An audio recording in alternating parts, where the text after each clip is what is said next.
Sziasztok! 2 nappal ezelőtt a Marriott Hotelben fotózhattunk Szednérszel koktélokat. Rendhagyó volt az esemény, ugyanis nem én voltam most a fotós, hanem Nóri. Bevallom, egy-egy fotót azért én is lőttem.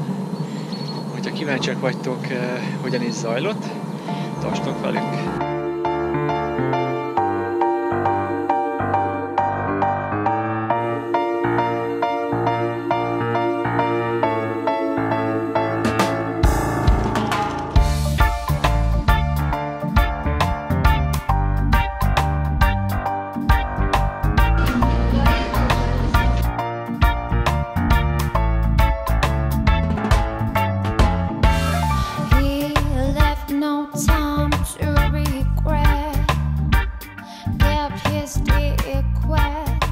With his same old